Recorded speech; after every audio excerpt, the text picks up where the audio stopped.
Islamic Republic. They're baddies right now. So that's their era because they just tangled with us. They came out. It's hard to not say they came out on top if this thing sticks.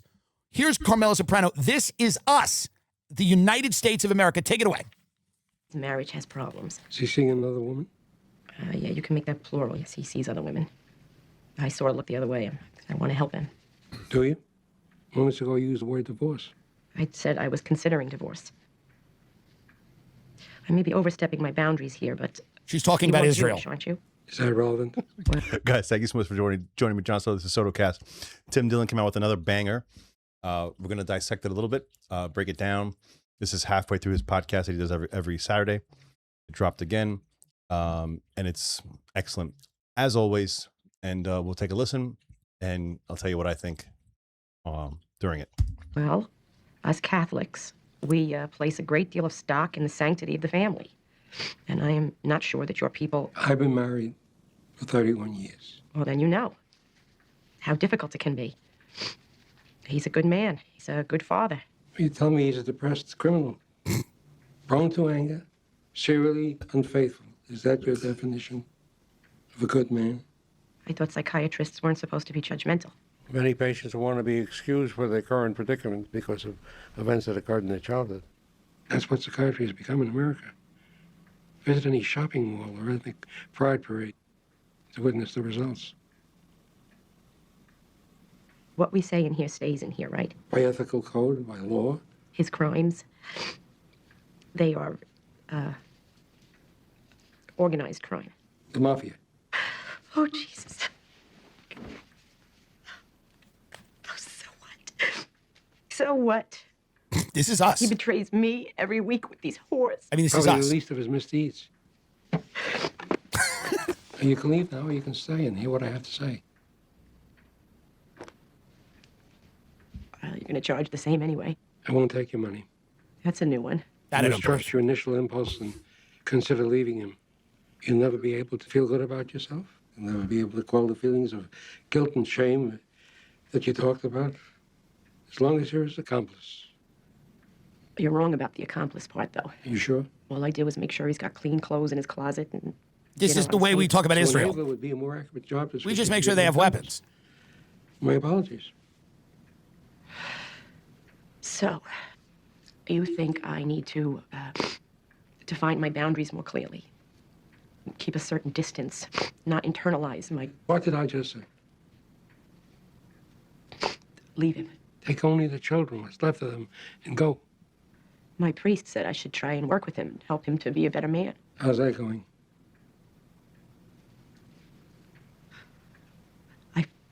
Have you ever read Crime and Punishment? Dostoevsky. It's not an easy read. It's about guilt and redemption. And I think for your husband to turn himself in, read this book, and reflect on his crimes every day for 7 years in himself, then he might be redeemed. I would have to get a lawyer, find an apartment, arrange for child support. You're not listening. I'm not charging you because I won't take blood money. You can't either. One thing you can never say, that you haven't been told. Well, there it is. Wow. So it took a little bit, but I mean that's our era, and it's not a happy era. Although she does cheer up later on. I think they go out to a dinner, get a nice Italian meal, which I think does kind of fix a lot of it. But that's the era that we're in. We're being told. We've been told. We know what's up. We cannot run around this globe getting people to do what we want. We cannot be, attached to Benjamin Netanyahu at the hip. It doesn't work. It's not going to work. We'll destroy the entire country. We've been told. We do know. This isn't a shock as much as it, but it to some people it is. But it isn't a shock when you take into consideration all the evidence that has been mounting about the decline of the American, not only hard power, but soft power. We can no longer run around the world building coalitions and convincing people of things. We don't have the moral high ground anymore. Nobody thinks we do. We are seen as an enabler of the overreach of countries like Israel. We've backed a lot of dictators in our day. We invaded Iraq. We invaded Afghanistan. We sent millions of refugees throughout Europe.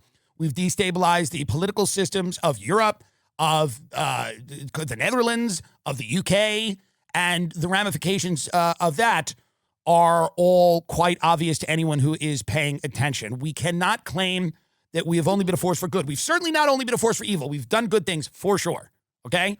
But we now know that there is a real limit to what we can go out there and do. And we are Carmela at the end. That's where we are. We've lived in a big house for a while. It's been fun. The kids' communions and the Sunday dinner, Sunday supper, making the sauce.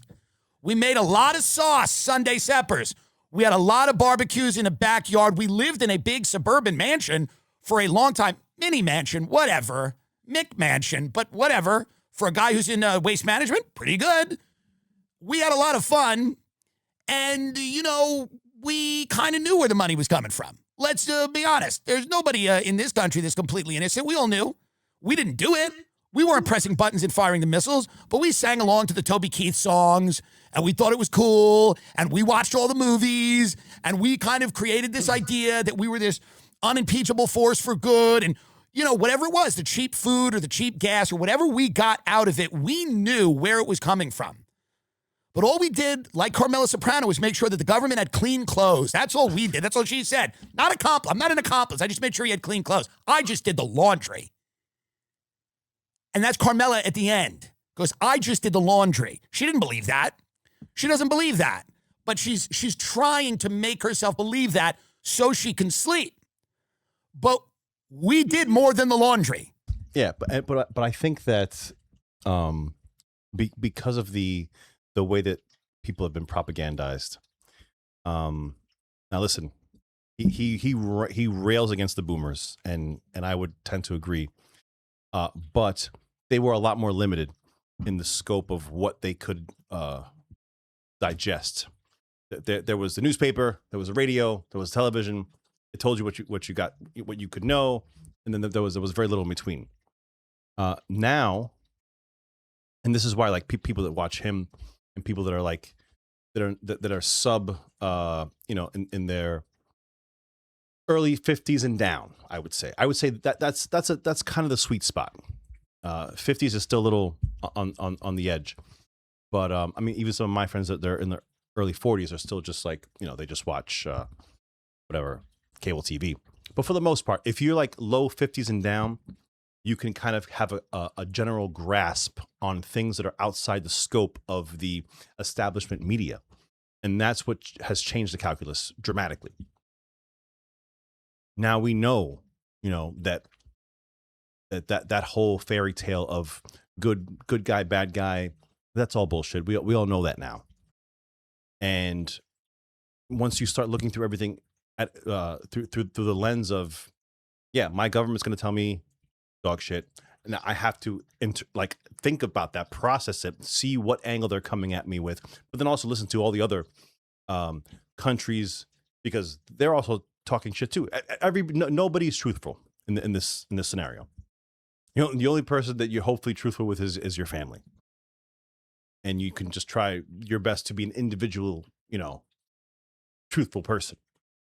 But on the whole, if you're getting any information from any type of institution, by default, it is going to they're going to be spinning it. They're going to be fraudulent. They're going to be trying to cast themselves in a much better light than the average person had if they knew the ins and outs of all of it, would see that there's a lot of bad going on there.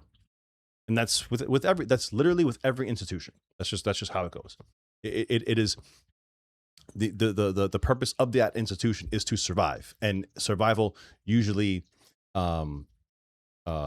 promulgates deception, because people don't want to, companies don't want to get sued. People don't want to get sued or liable for certain things, or they want to seem better than they actually are, or they want to, look at even commercials. They're going to advertise higher than they can deliver. That is just the nature of the beast. Now we have the mechanisms and the tools to try to cut through some of that false information. The problem now is, now that this is where my opinion would take hold. Now that the apparatus realizes that we can get a ton of information from many fringe areas, I think now they just said, well, if we can't control it, let's just blow it up, right? So when you look at X and you look at Instagram and you look at YouTube and you look at all these other social media platforms, there's just so much dog shit out there now that now you don't even know where to go. And people just, these little enclaves of like really insane people, whether it be flat earthers or like people that just, the flat earth thing is a very, it's a very important piece of the puzzle, because it just goes to show you that I know many friends that are very relatively intelligent, and they're on a flat earth kick. It just goes to show you that if you can't control them, then just scatter them to the winds. Just throw everybody where nobody can really agree on anything, and you just create these little tiny tribes. And I think that's where the next phase has come now. Whereas it's not just one narrative. They couldn't have the one narrative, so they blew them up into a million narratives so that nobody can, so there's no cohesion. So it's very uneasy, right? It's uneasy when you have a friend that's very close to you, and one guy says evolution is not real, one guy says dinosaurs don't exist, one guy says we didn't go to the moon, one guy says the earth is flat, one guy says it's chemtrails, they're poison, all these things, and each of them could believe a different part and not believe another one. And that to me, that seems like where we are now, is they couldn't control the narrative.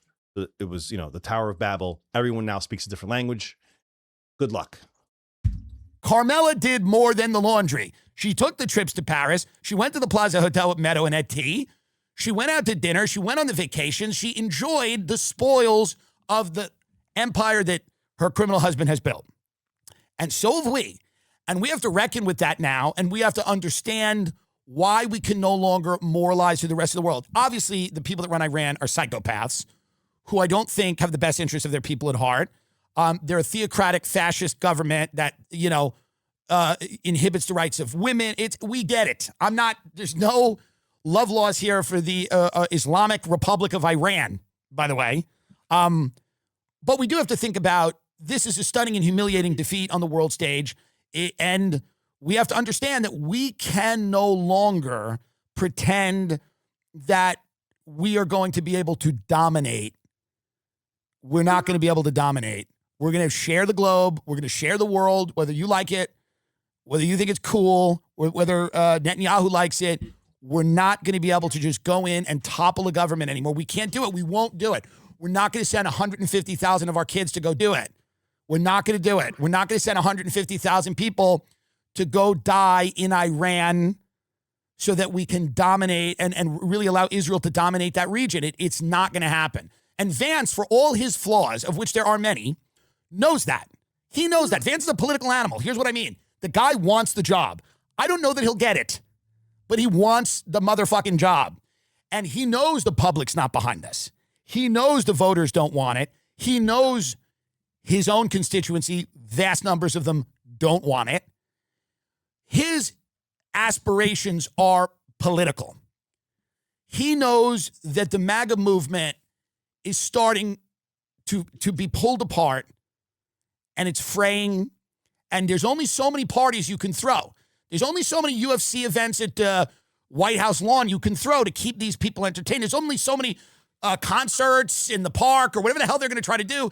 Kid Rock can only do a flyby in a stealth bomber so many times before people start to go, hey, what's going on here? Why don't I have any money? Why don't I have any money? Did you see Kid Rock? Dude, he did shut up. Where's my money? I don't have any money. What are we doing? So Vance is he's pounding the pavement right now, trying to figure out how he can, because it's Vance v. Rubio. Rubio's staying quiet. Rubio's owned by the donors. Vance is owned by other donors, by the way. Vance is not without donors. If you want to know who Vance's donors are, go look at that Peter Thiel list. When people hear that Mint Mobile... Yeah, it's a very, very good point. Everyone's control. Everyone has obviously some sort of control, or they are controlled by certain groups, demographics, or whatever it is. They have people to answer to, because you can't win an election without it. Money is king. Cash is king. You need the money to get into the place of power, and then you have people that you need to answer to, and that is where kind of the rubber meets the road, and that's kind of where we are stuck in this political system that we don't like. How do we get out of it? How do we move past it? I don't know that we can,